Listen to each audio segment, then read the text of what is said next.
جو کثرت سے لوگوں پر اپنی گفتگو میں لعنت بھیجتے ہیں، جن کی یہ عادت ہے، قیامت کے دن نہ وہ کسی کے گواہ بن سکیں گے نہ کسی کی شفاعت کر سکیں گے۔ لوگوں، غیبت نہ کیا کرو، کسی کے اس عیب کو اس کی پشت پیچھے بیان کرنا جو اس میں واقعتاً موجود ہے، اور اگر آپ اس کے منہ کے سامنے بیان کرتے تو اسے اچھا نہ لگتا، اس کے پشت پیچھے اس عیب کو بیان کرنا، اچھالنا، یہ غیبت ہے۔ اور آقا علیہ السلام نے فرمایا اس حدیث میں کہ یہ غیبت زنا سے بھی زیادہ بڑا گناہ ہے، بدکاری سے زیادہ بڑا گناہ ہے۔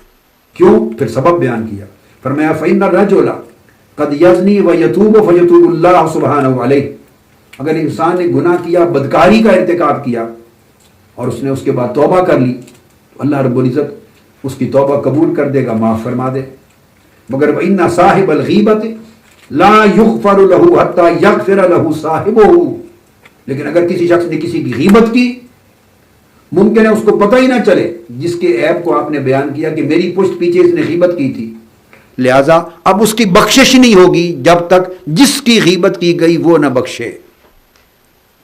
اللہ کا گناہ تھا تو توبہ کی تو اللہ معاف فرما دیتا ہے، اور غیبت کی جب بندے کا حق کاٹا اور کھایا تو جب تک وہ نہ بخشے گا اس کی بخشش نہیں ہوگی اس گناہ کی۔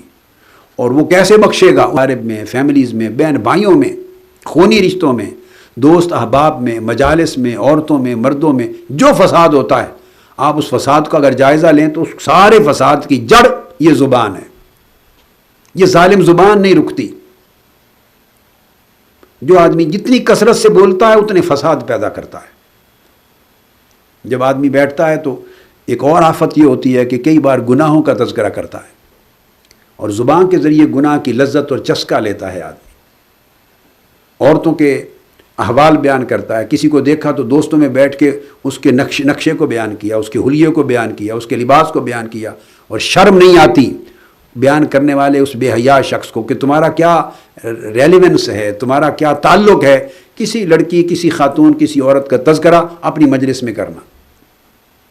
یہ باطل کلام ہے اور حرام کلام ہے۔ ہر وہ شخص جو زبان سے گالیاں دیتا ہے اور فحش کلامی کرتا ہے، اس کے اوپر جنت کا داخلہ ممنوع کر دیا گیا ہے، جنت حرام کر دی گئی ہے۔ امام ابو القاسم قشیری رحمہ اللہ تعالی نے بیان فرمایا کہ اولیاء، عرفاء اور صوفیاء کے ہاں صمت 3 قسموں کی ہوتی ہے، یعنی خاموشی اور سکوت کی 3 قسمیں ہیں، اور خاموشی اور سکوت اور صمت اختیار کرنے والے لوگ ان کے 3 طبقات ہیں۔ تو پہلا صمت ہے صمت العوام، یہ ہے بِأَلْسِنَتِهِمْ، عوام کی خاموشی یہ زبان سے ہوتی، عوام کی خاموشی زبان سے ہوتی۔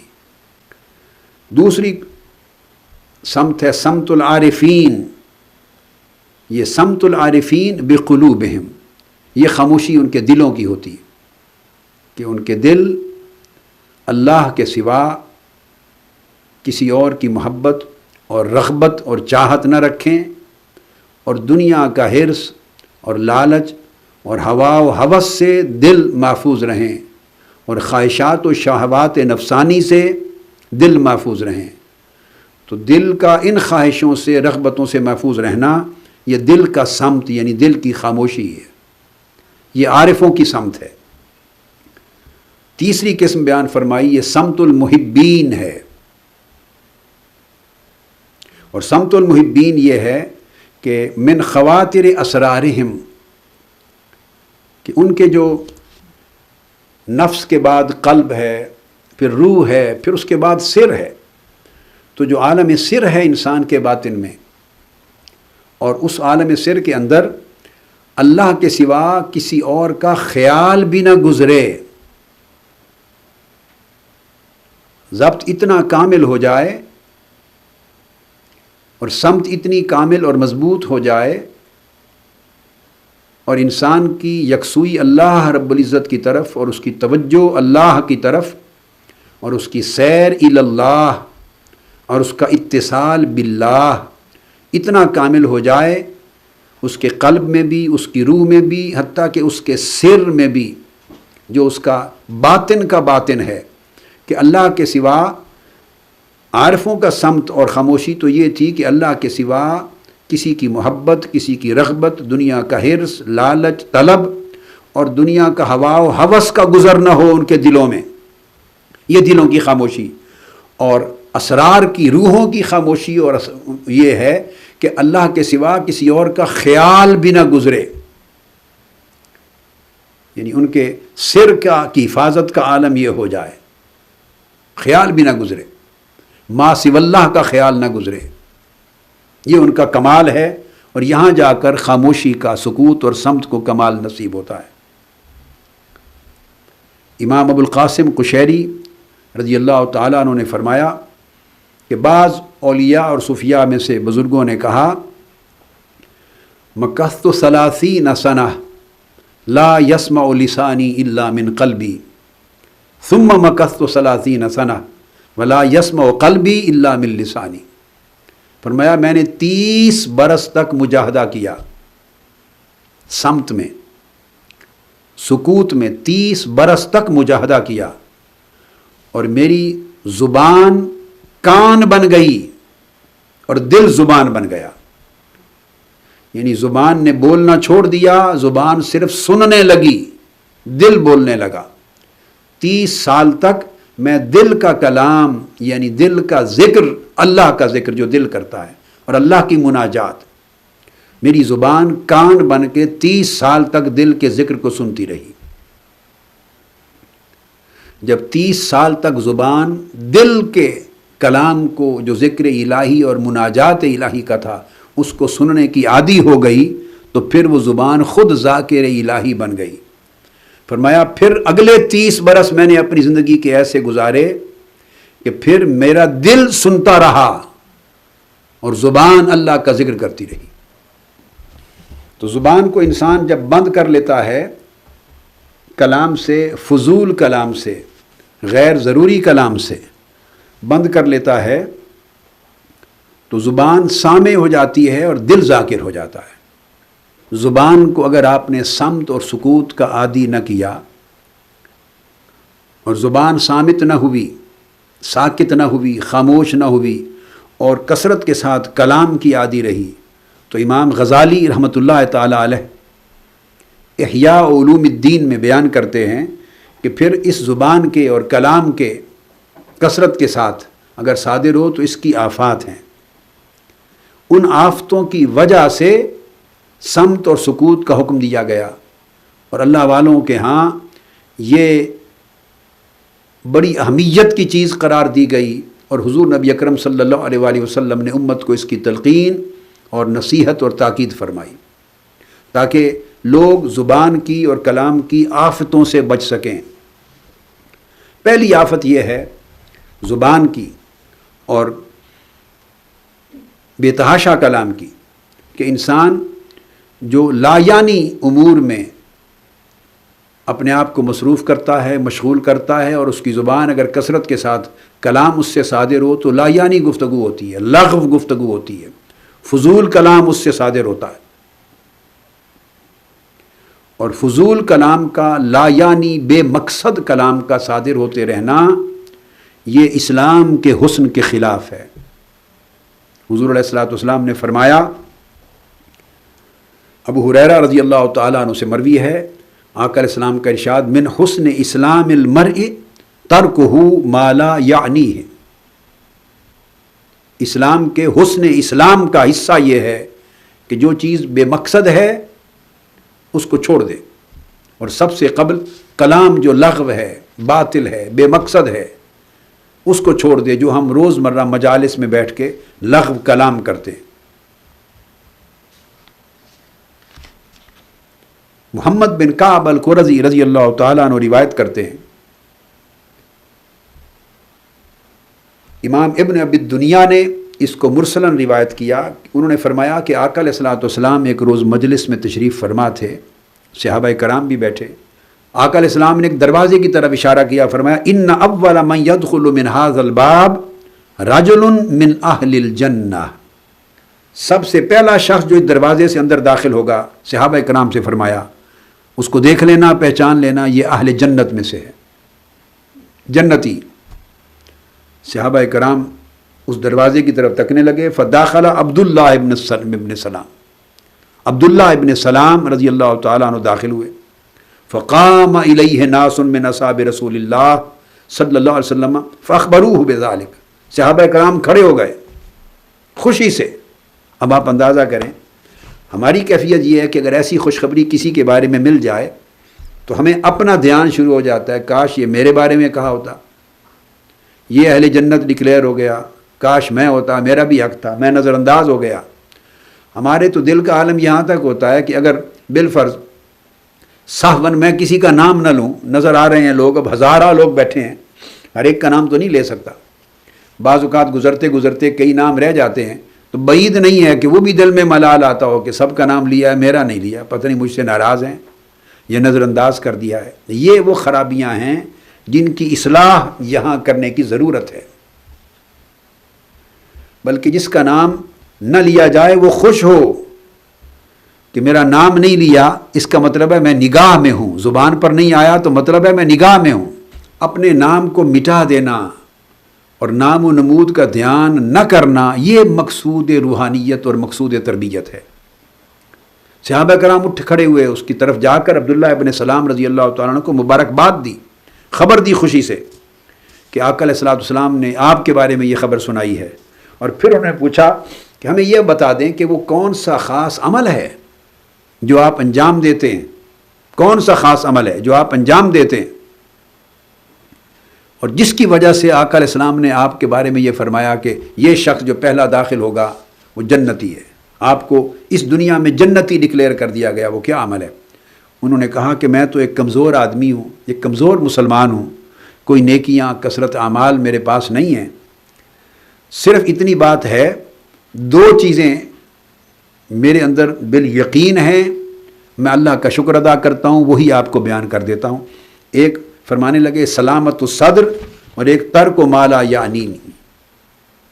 ایک میرا دل اور میرا سینہ لوگوں کے بارے میں حسد سے، حقد سے، غیظ سے، نفرت سے، کینہ سے، کدورت سے میرا دل ہمہ وقت محفوظ و مامون رہتا ہے، اور میرے دل میں کسی شخص کے لیے نہ تنگی آتی ہے، نہ چغلی آتی ہے، نہ حسد اور بغض آتا ہے، نہ کسی کے لیے میرا دل کوئی بوجھ محسوس کرتا ہے، نہ نفرت محسوس کرتا ہے، نہ دنیا کا حرص، نہ ہوس، نہ لالچ، نہ طمع. ان تمام چیزوں سے میرے سینے کو اللہ نے محفوظ رکھا ہے. سینے سے مراد دل کو. تو دل کی سلامتی، اور نفع نقصان ہو جائے تو نہ دل اچھلتا ہے نہ مغموم ہو کے گر جاتا ہے. دل کو اللہ نے سلامتی دے دی ہے. گویا سلامتی اس وقت تک دل کو نصیب نہیں ہوتی جب تک وہ اللہ کے ساتھ تعلق میں مستقیم نہ ہو جائے، تاکہ دنیا کے اندر جو تغیرات آتے ہیں احوال زندگی کے، وہ تغیرات دل کے حال کو متغیر نہ کر سکیں. فرمانے لگے ایک تو سلامت صدر ہے، دل کی سلامتی، اور دوسرا یہ عمل ہے کہ جو لا یعنی باتیں ہیں، بے مقصد باتیں ہیں، میں نے ان کو ترک کر دیا ہے. ان میں کبھی میں نہ ٹانگ اڑاتا ہوں نہ کبھی کلام کرتا ہوں. اور ہمارا جو جھگڑا ہوتا ہے زیادہ، جو فساد ہوتا ہے زندگی میں، وہ صرف لا یعنی باتوں کی وجہ سے. آپس میں جتنے فساد ہوتے ہیں، رشتہ داروں میں فساد ہوتے ہیں، اعزا اقارب میں، فیملیز میں، بہن بھائیوں میں، خونی رشتوں میں، دوست احباب میں، مجالس میں، عورتوں میں، مردوں میں جو فساد ہوتا ہے، آپ اس فساد کا اگر جائزہ لیں تو اس سارے فساد کی جڑ یہ زبان ہے. یہ ظالم زبان نہیں رکتی. جو آدمی جتنی کثرت سے بولتا ہے اتنے فساد پیدا کرتا ہے. لہذا اس لا یعنی چیز سے بچنے کے لیے زبان کو صمت اور سکوت کا حکم دیا. یہ اس کی پہلی آفت ہے. اس کے بعد دوسری آفت زبان کی، جس کا تذکرہ امام غزالی رحمۃ اللہ تعالیٰ علیہ نے کیا، وہ فرمایا کہ دوسری آفت یہ ہے کہ انسان اس لغو اور فضول کلام سے جب اپنے آپ کو بچاتا ہے صمت کے ساتھ، اسی کلام کو کثرت کے ساتھ اگر اس نے نہ روکا اور جاری رکھا، تو تیسرا وہ باطل کے اندر انوالو ہوتا ہے، امور باطلہ کا ذکر کرتا ہے. پہلے تھا فضول کلام، لغو، لا یعنی، بے مقصد بات، یعنی اس میں نہ نیکی نہ گناہ، ایسے زبان چلا رہا ہے. اس زبان کے اندر بھی شر کی چیزیں آ جاتی. مگر اگلی آفت جو بیان فرمائی امام غزالی نے، وہ یہ ہے کہ باطل میں انوالو ہوتا ہے۔ جب آدمی بیٹھتا ہے تو ایک اور آفت یہ ہوتی ہے کہ کئی بار گناہوں کا تذکرہ کرتا ہے، اور زبان کے ذریعے گناہ کی لذت اور چسکا لیتا ہے آدمی۔ عورتوں کے احوال بیان کرتا ہے، کسی کو دیکھا تو دوستوں میں بیٹھ کے اس کے نقشے کو بیان کیا، اس کے حلیے کو بیان کیا، اس کے لباس کو بیان کیا، اور شرم نہیں آتی بیان کرنے والے اس بے حیا شخص کو کہ تمہارا کیا ریلیونس ہے، تمہارا کیا تعلق ہے کسی لڑکی، کسی خاتون، کسی عورت کا تذکرہ اپنی مجلس میں کرنا۔ یہ باطل کلام ہے اور حرام کلام ہے۔ اسی طرح بیٹھتا ہے تو کبھی شراب کی بات کی، کبھی فساق اور فسق کی بات کی، کبھی غنی لوگوں کی جو اغنیاء ہیں ان کے مال و دولت کا تذکرہ چھیڑ کے بیٹھ گیا، ان کی گاڑیوں کا، ان کے محلات کا، وسائل کا چھیڑ کے بیٹھ گیا۔ اس کے اثرات دل پر پڑتے ہیں۔ اور کبھی اور مکروہ قسم کے احوال زندگی ان کا تذکرہ کرتا رہا۔ یہ سارے امور باطلہ ہیں، یہ بھی زبان اور کلام کی آفات میں سے ہیں۔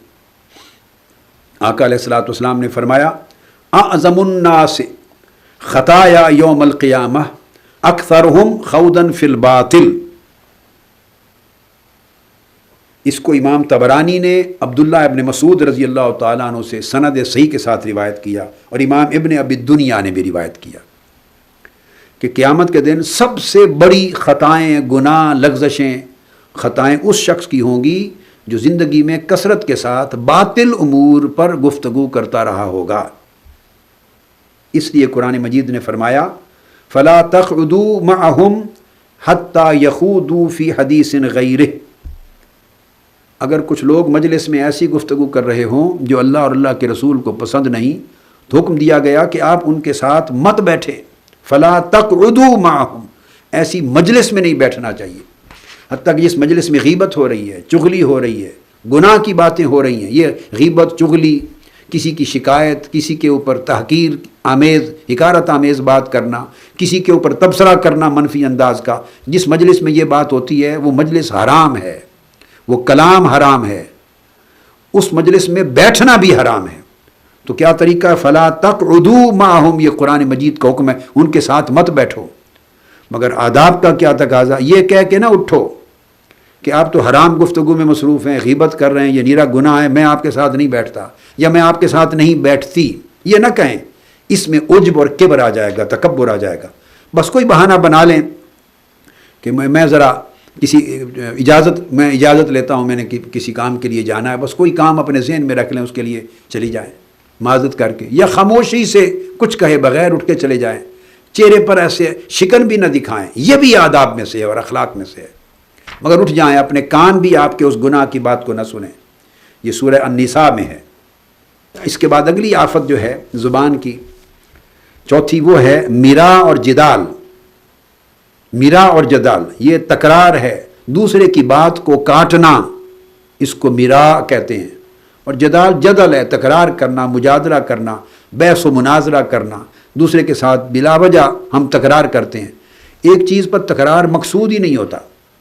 مجلس میں بعض اوقات تعجب ہوتا ہے کہ ایک موضوع پر کچھ لوگ، 2 آدمی 4 آدمی بیٹھ کر ایک دوسرے سے جھگڑا کر رہے ہیں، تکرار کر رہے ہیں، بحث دے رہے ہیں، اور میں نے دیکھا ہے، اپنی آنکھوں سے دیکھا، اتنے زور زور سے بولتے ہیں، رگیں پھول جاتی ہیں، جوش کے ساتھ بول رہے ہوتے ہیں، اور صرف آدمی سوچے کہ یہ کس موضوع پر بول رہے ہیں، سرے سے بات ہی کوئی نہیں ہوتی۔ اس کو پنجابی زبان میں، پاکستان کی پنجابی میں کہتے ہیں پانی میں متانی مارنا، یعنی اس بات سے کچھ بھی نہیں نکلنا، مگر تکرار ہو رہا ہے، مجادلہ ہو رہا ہے، بحث ہو رہی ہے، اونچا اونچا بولے جا رہے ہیں، لڑائیاں ہو جاتی۔ یہ سب کلام لغو بھی ہے، کلام باطل بھی ہے، اور کلام میرا اور جدال بھی ہے۔ یہ سب انسانی روح کو کمزور کرنا اور روحانیت کو برباد کرنے کے مترادف ہے۔ تو حضور علیہ الصلوۃ والسلام نے فرمایا ترک المیرا، یہ صدق ہے، یعنی دوسرے کی بات ایک کر رہا ہے، اس کی بات کو کاٹ کر اپنی بات شروع کر دینا، یہ بھی آفات کلام، زبان کی آفتوں میں سے ہے۔ زبان ٹکتی نہیں ہے، صبر نہیں کرتی۔ دوسرا ایک بات کر رہا ہے، آپ کو اس بات سے اتفاق بھی ہو سکتا ہے، اختلاف بھی ہو سکتا ہے۔ اتفاق ہے اگر تو اس کی تائید کر دیں، ماشاءاللہ کہہ دیں۔ اگر اختلاف ہے تو اس کا خیال ہے، اس کا نقطہ نظر ہے، خاموشی سے سن لیں، بس۔ جھگڑے کی کیا ضرورت ہے؟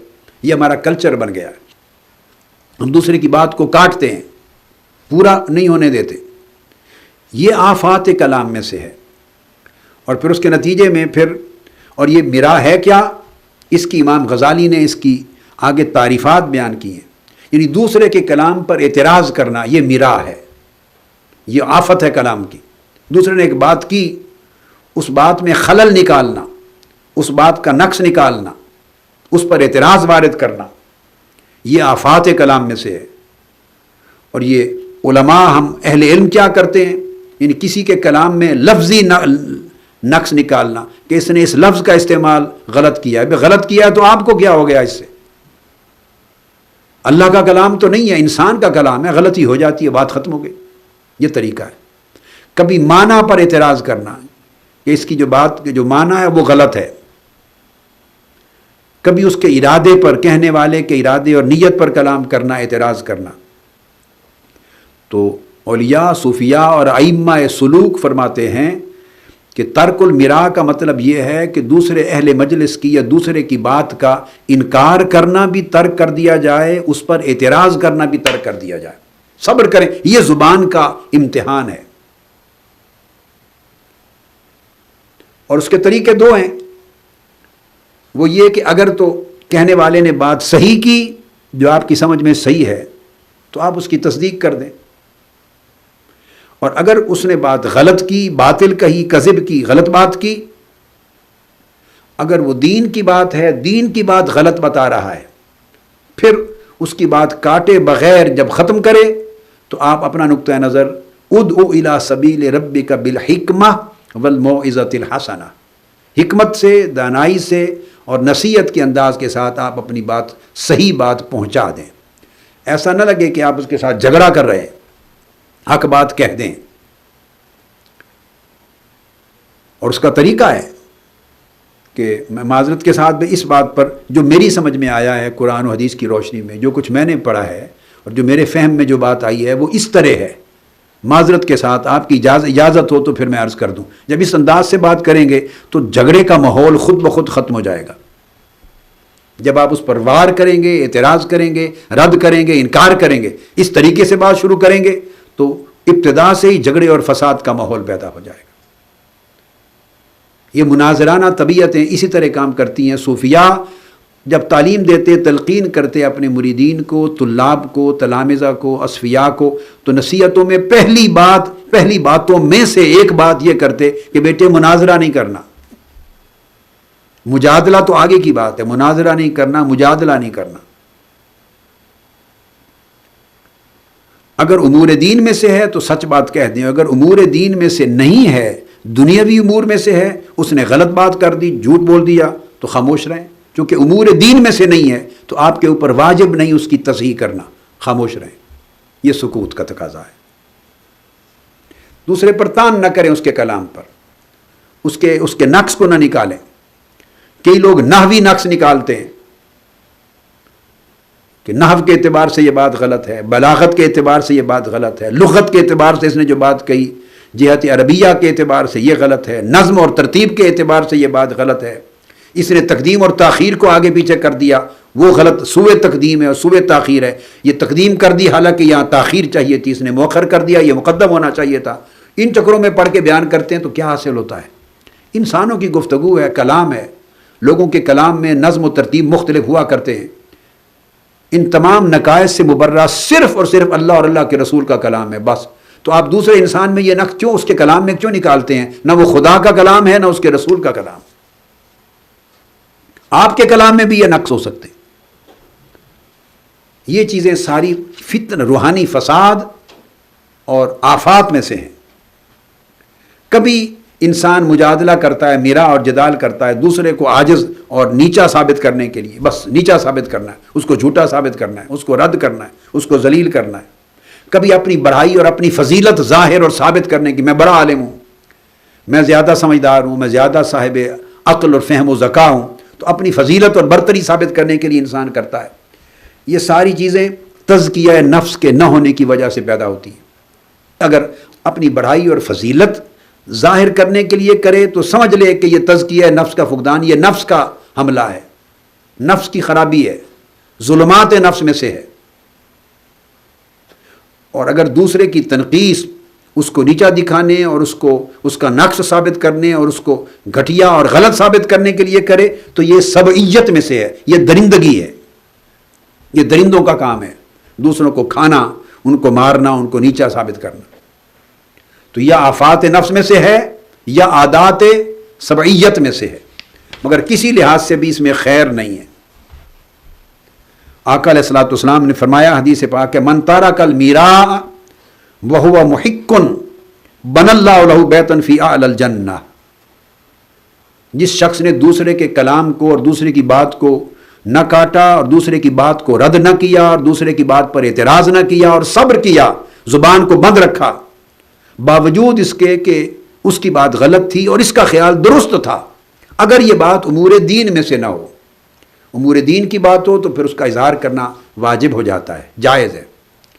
عام روزمرہ دنیا کی کوئی بات ہو رہی ہے مگر یہ سچ پر ہے، دوسرے کی بات غلط ہے، مگر تب بھی اس نے صبر کر لیا اور میرا کو ترک کیا، زبان بند رکھی۔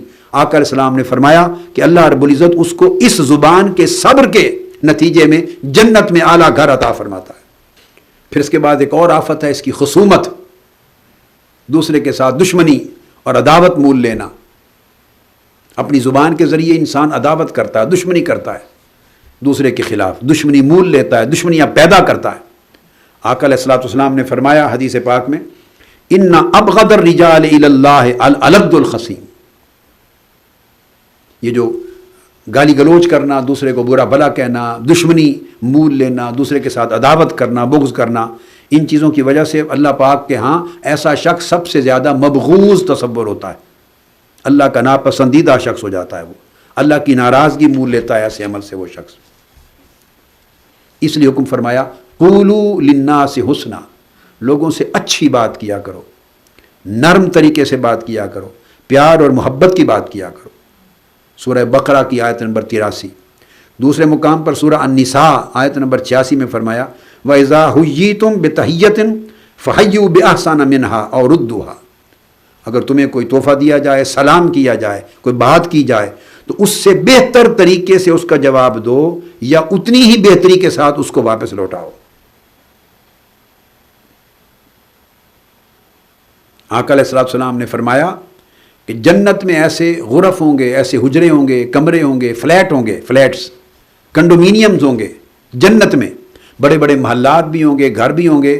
اور آپ دنیا میں بھی دیکھتے ہیں نا، جیسے ویسٹرن ورلڈ میں تو یہ ہے کہ چونکہ آبادی بہت زیادہ ہے، لوگ بڑے مکانات نہیں لے سکتے تو فلیٹس میں رہتے ہیں، فلیٹ لائف ہے۔ یہاں بھی ہے، آپ کے لاہور میں بھی، کراچی میں بھی، ہر شہر میں اب یہ مل جاتے ہیں چھوٹے چھوٹے، تو سنگل بیڈ روم کے فلیٹ بھی ہوتے ہیں، ڈبل بیڈ روم کے فلیٹ بھی ہوتے ہیں۔ اسی طرح فرمایا حدیث پاک میں کہ جنت میں محلات بھی ہوں گے، بڑے گھر بھی ہوں گے، ہاؤس بھی ہوں گے، اور ڈیٹیچڈ گھر بھی، ہاؤس بھی ہوں گے، سیمی ڈیٹیچ بھی ہوں گے، اور فلیٹ بھی ہوں گے، کنڈومینیمز بھی ہوں گے۔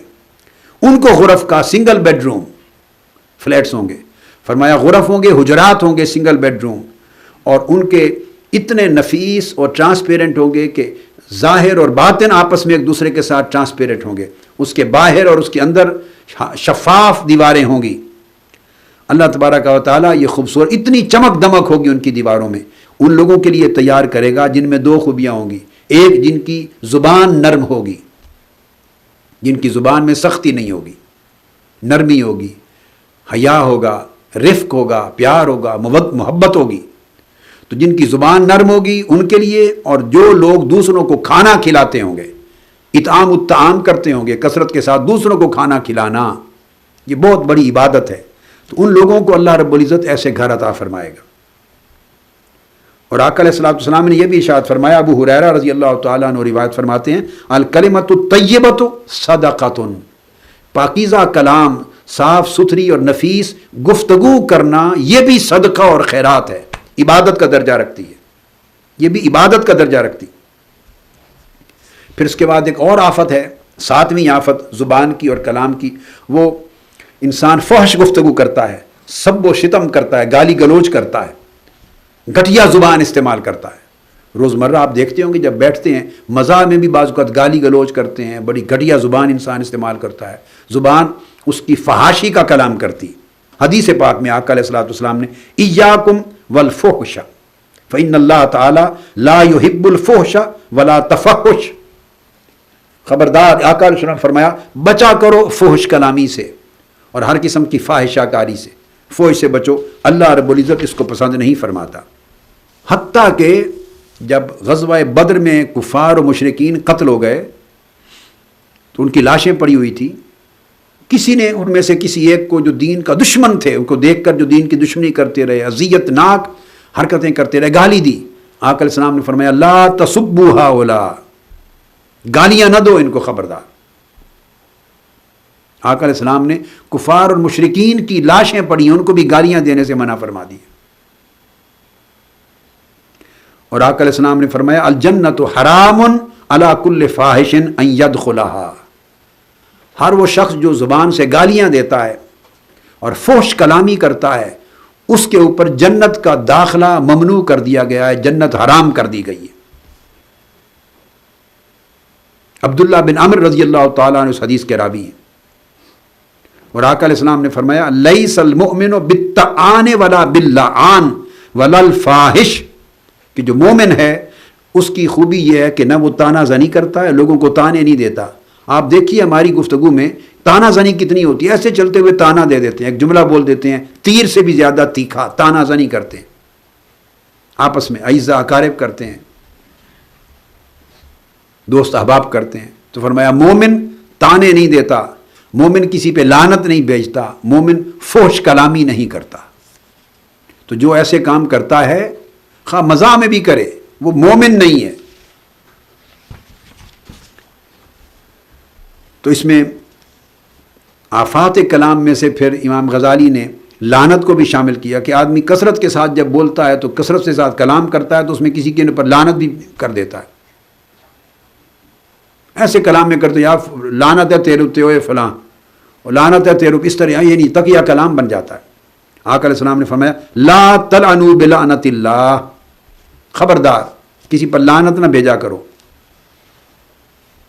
سمرہ بن جندب رضی اللہ تعالیٰ عنہ نے آقا علیہ السلام سے یہ روایت کیا، اور حضور علیہ الصلوۃ والسلام نے فرمایا، ابو الدرداء رضی اللہ تعالیٰ عنہ حدیث کو روایت کرتے ہیں، مسلم شریف میں فرمایا ان اللعانین لا یکونون شفعاء ولا شہداء یوم القیامہ، جو کثرت سے لوگوں پر اپنی گفتگو میں لعنت بھیجتے ہیں، جن کی یہ عادت ہے، قیامت کے دن نہ وہ کسی کے گواہ بن سکیں گے نہ کسی کی شفاعت کر سکیں گے۔ اب یہ جو دو لفظ بیان کی، اس کا مطلب ہے ادروائز ان کے نیک اعمال ہوں گے، صالحین ہوں گے، عبادت گزار ہوں گے، حافظ قرآن ہوں گے، قراء ہوں گے، صائمین ہوں گے، ان کے درجات اور اعمال ایسے ہوں گے کہ وہ کسی کی شفاعت کرنے کے قابل ہوں، مگر صرف اس لیے محروم کر دیے جائیں گے شفاعت کرنے سے کہ وہ ان کا معمول لعنت بھیجنے کا تھا۔ تو یہ ساری چیزیں آفات کلام میں سے ہیں، زبان کی آفتوں میں سے ہیں۔ جتنی انسان زیادہ کلام کرے گا یہ آفات اس کی اتنی زیادہ ہوں گی۔ اسی طرح ایک مزاح ایسا ہوتا ہے جس میں انسان دوسرے کی تحقیر کرتا ہے اور اس کا تمسخر کرتا ہے، یہ بھی کثرت کے ساتھ کلام کرنے کے اندر یہ آفات آ جاتی ہیں۔ دوسرے کا تمسخر کرنا، مذاق اڑانا، ٹھٹھا کرنا، ایسا مزاح جو دوسرے کے لیے جو ٹھٹھا بن جائے، جو دوسرے کو کی حقارت کا باعث بن جائے، تحقیر کا باعث بن جائے۔ قرآن مجید نے فرمایا یا ایھا الذین آمنوا لا یسخر قوم من قوم عسیٰ ان یکونوا خیرا منہم، اے ایمان والو کوئی ایک طبقہ دوسرے طبقے کا مذاق نہ اڑائے، تمسخر نہ کرے، تمہیں کیا پتا اللہ کی نگاہ میں یہ اچھا ہے یا وہ اچھا، ممکن ہے وہ دوسرا بہتر ہو۔ نہ عورتیں کریں نہ مرد کریں، عسیٰ ان یکن خیرا منہن، ایک عورت جو دوسرے کا تمسخر کر رہی ہے، مذاق اڑا رہی ہے، یہ عام مشغلہ ہے خواتین کے اندر، اپنی اعزاء اقارب میں اور فیملیز میں، رشتہ داروں میں، جس کو شریک کہتے ہیں عام اپنی یہاں کی زبان میں، تو ان کا مذاق اڑانا، تمسخر کرنا، کسی کے لباس کا، کسی کے چلنے کا، کسی کے بات چیت کرنے کا، کسی کے رہن سہن کا مذاق اڑانا، ایک عام ہمارا انداز کلام ہے، عام گفتگو ہے، ایک شغف ہے۔ مجالس میں گفتگو جو ہوتی ہے وہ ساری اکثر موضوعات اسی قسم کے ہوتے ہیں۔ اللہ پاک نے فرمایا کیا خبر جس کا تم مذاق اڑا رہے ہو، اللہ کی نگاہ میں وہ تم سے بہتر ہو۔ سورہ حجرات کی آیت نمبر 11 ہے۔ اسی طرح آفات کلام میں سے افشاء السر ہے۔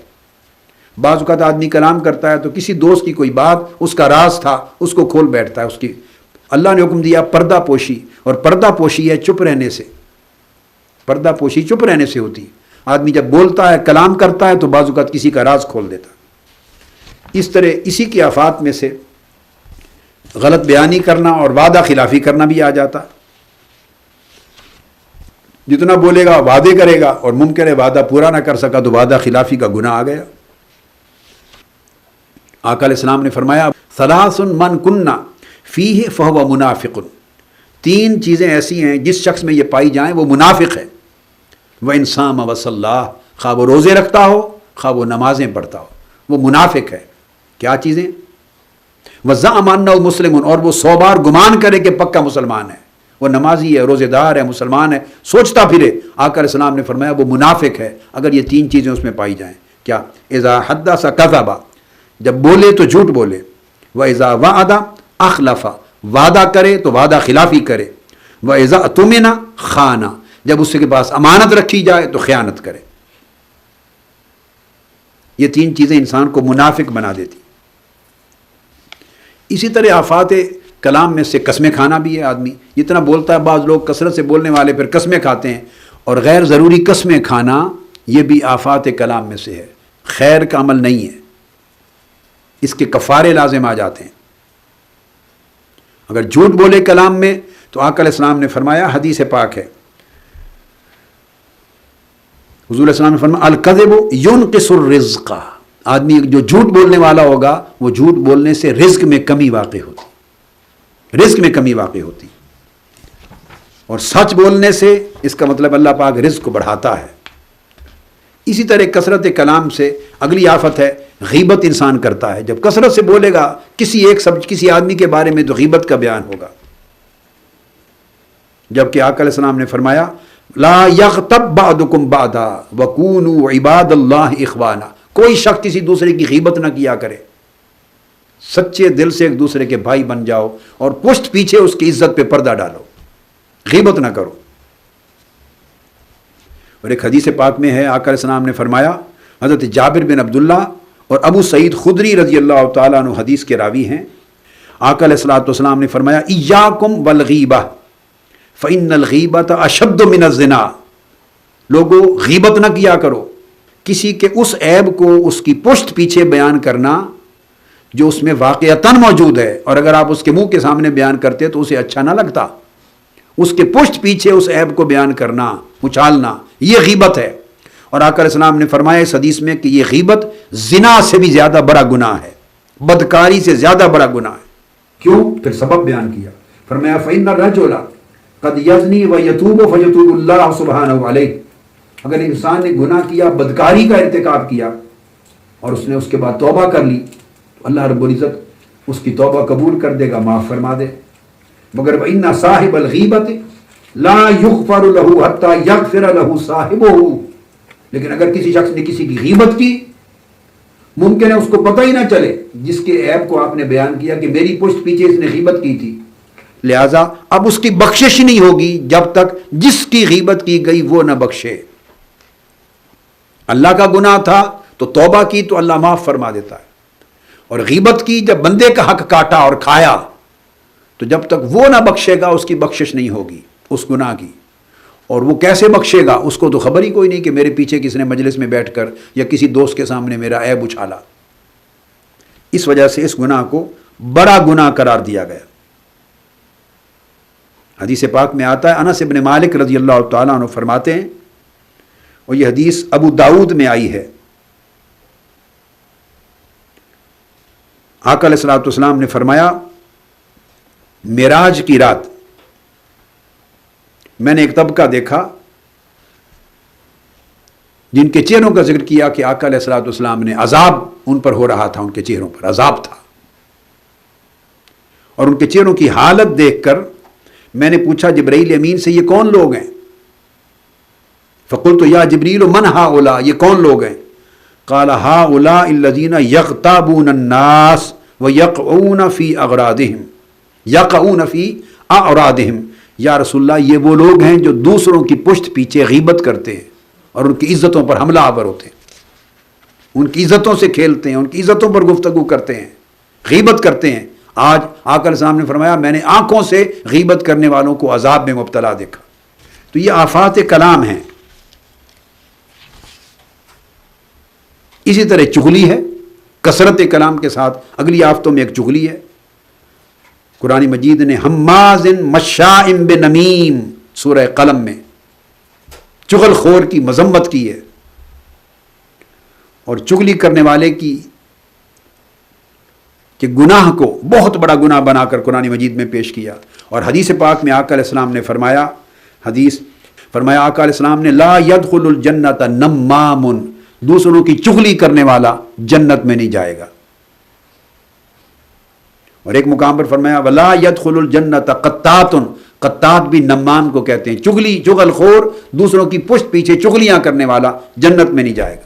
یہ آفات کلام ہے، جتنا بولیں گے کسی کی چغلی ہوگی، بولیں گے کسی کی غیبت ہوگی، بولیں گے کسی کی عزت پہ حملہ ہوگا، بولیں گے کسی کا مذاق ہوگا، بولے گا کسی کا تمسخر ہوگا، جتنا بولیں گے کسی کی تحقیر ہوگی، جتنا بولیں گے کوئی جھوٹ زبان سے نکلے گا، کوئی قسم نکل جائے گی، کلام لغو ہوگا، کلام باطل ہوگا، اور میرا کا کلام ہوگا، اپنی بڑائی کی بات ہوگی، دوسرے کی تنقیص کی بات ہوگی۔ الغرض یہ جتنی صورتیں اسی طرح کلام کریں گے، کسی کی خوشامد کر بیٹھیں گے، اور خوشامد کرنے والے کی مذمت آئی ہے دین کے اندر۔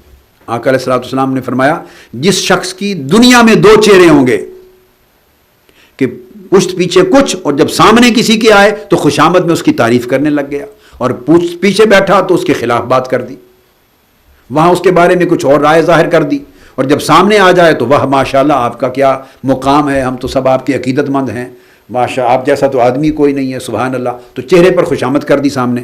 آقا علیہ السلام نے فرمایا ایسے شخص کی قیامت کے دن دوزخ کی آگ سے دو زبانیں اس کے منہ میں ڈالی جائیں گی، دوزخ کی آگ کی دو زبانیں اس کے منہ میں ڈالی جائیں گی۔ اس حدیث کو حضرت عمار بن یاسر رضی اللہ تعالیٰ عنہ نے روایت کیا، اور امام بخاری اس کو الادب المفرد میں لے آئے، اور امام ابو داؤد نے بھی اس کو سند حسن کے ساتھ روایت کیا۔ محض خوشامد کرنے کا عذاب ہوگا۔ اسی طرح خوشامد ایک الگ چیز ہے، اور ایک اور آفات کلام میں سے مدح سرائی ہے، کسی کی غیر ضروری یا حد سے بڑھ کر تعریف کرنا جس کا وہ حقدار ہی نہیں۔ یہ عام روزمرہ حکمرانوں کی، بادشاہوں کی، وزراء کی، وزیر اعلیٰ کی، وزیر اعظم کی، صدر کی، گورنروں کی، مالداروں کی مدح سرائی کی جاتی ہے، خوشامد بھی کی جاتی، مدح سرائی بھی کی جاتی، قصیدے پڑھے جاتے ہیں۔ تو یہ قصیدے پڑھنا، مدح سرائی کرنا آفات کلام میں سے ہے، یہ بھی حرام ہے۔ اس لحاظ سے آقا علیہ السلام نے فرمایا کہ جو مدح سرائی کرے کسی کی، حضور السلام نے فرمایا اس کے منہ میں مٹی ڈالو تاکہ اس کی زبان بند ہو جائے، اس گناہ سے بچ جائے۔ تبع تابعین میں سے، اہل اللہ اور اولیاء میں سے اور ائمہ حدیث تھے، بزرگان دین میں سے کوئی ملاقات کے لیے آیا ہشام ابن عبد الملک کے پاس، جو اس وقت کا بادشاہ تھا، خلیفہ تھا، امیر المومنین کہتے تھے۔ تو اس نے جب داخل ہوئے تو پوچھا کہ ہشام آپ کا کیا حال ہے، یوں کہا ہشام آپ کا کیا حال ہے؟ بادشاہ سلامت ناراض ہو گئے، کہا کہ مجھے آپ نے میرا نام لے کے بلایا، امیر المومنین کیوں نہیں کہا؟ انہوں نے جواب دیا اس لیے نہیں کہا کہ پوری امت مسلمہ کا اتفاق نہیں ہے آپ کی خلافت پر، بہت سے لوگوں کو اختلاف ہے جو آپ کو امیر المومنین نہیں مانتے، تو میں نے اس لیے امیر المومنین کا مطلب تو سب مومنوں کا، سب مسلمانوں کا امیر، اس لیے نہیں کہا کہ کہیں میرا کلام کذب اور جھوٹ نہ ہو جائے اور اللہ کے حضور جواب دہ نہ ہو جاؤں۔ سب لوگ آپ کے امیر المومنین ہونے پر متفق نہیں ہیں۔ الغرض میں نے یہ نمونے آپ کو امام غزالی کے کلام سے پیش کیے، احیاء علوم الدین سے، یہ بات سمجھانے کے لیے کہ کیوں صمت اور سکوت کا حکم دیا گیا، خاموشی اختیار کرنے کی تاکید کیوں کی گئی؟ اس لیے کہ زبان اور کلام کی بے پناہ آفتیں ہیں، اور ہر شخص کے بس میں نہیں کہ وہ کلام بھی کرے اور آفتوں سے محفوظ بھی رہے۔ سو بہترین طریقہ آفتوں سے محفوظ رکھنے کا تقلیل کلام ہے، کلام کو کم سے کم کرنا، حسب ضرورت بولنا اور غیر ضروری کلام نہ کرنا، اسی صورت میں انسان آفتوں سے محفوظ رہتا ہے۔ وما علینا الا البلاغ۔